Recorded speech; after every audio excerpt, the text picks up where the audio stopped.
Let your success do the talking. A life lesson from Mr. James.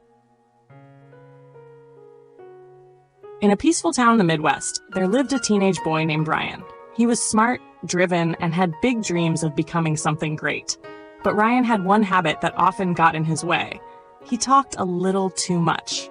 Every time he came up with a new idea or goal, he couldn't wait to tell everyone. His friends, his family, even people he barely knew. Whether it was about starting a business, getting top grades, or his vision for the future, Ryan believed sharing his dreams would keep him motivated. And honestly, he loved the praise. People admired his ambition. His parents beamed with pride. His teachers cheered him on. But as the months went by, something strange happened. Ryan wasn't making progress. His goals stayed dreams, and the excitement faded before anything real got done. One afternoon, while visiting a quiet community center, Ryan met Mr. James, a retired mentor who had guided many young people in the past. Mr. James had seen Ryan around, always talking big. He looked at him kindly and asked, "Ryan, you always speak so passionately about your dreams. But tell me, how many of them have come true?" Ryan paused, embarrassed. "I try," he said, "but things never seem to work out." Mr. James nodded and smiled. "Let me tell you a story.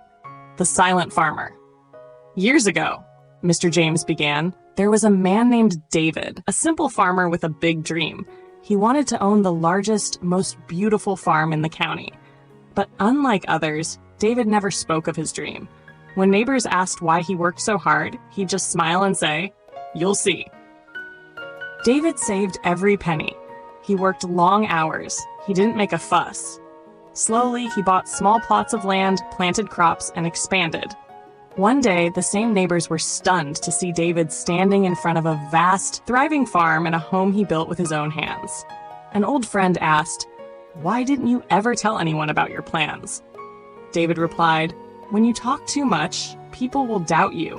Or worse, you'll start to feel satisfied just by talking. Talking takes energy. I saved mine for action. I let my work do the talking." Ryan listened carefully. Mr. James looked him in the eye and said, "Son, when you speak too much about your dreams, two things happen. One, people may discourage you. And two, you fool your brain into thinking you've already succeeded. That robs you of the energy to actually get it done." Ryan felt something shift inside. "Can I still change?" he asked. "Of course you can," said Mr. James. "Start today. Speak less. Act more. Let your success make the noise." From that day on, Ryan changed. He stopped announcing his plans. He worked harder, studied smarter, and focused on his goals without the distractions of praise or attention.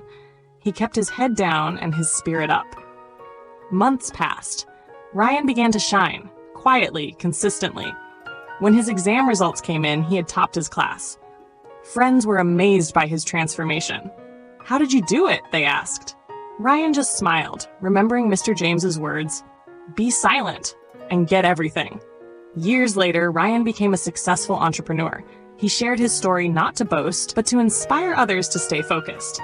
He proved that real success isn't loud. It's the quiet reward of dedication, discipline, and action. Let your dreams be your fuel, not your topic of conversation.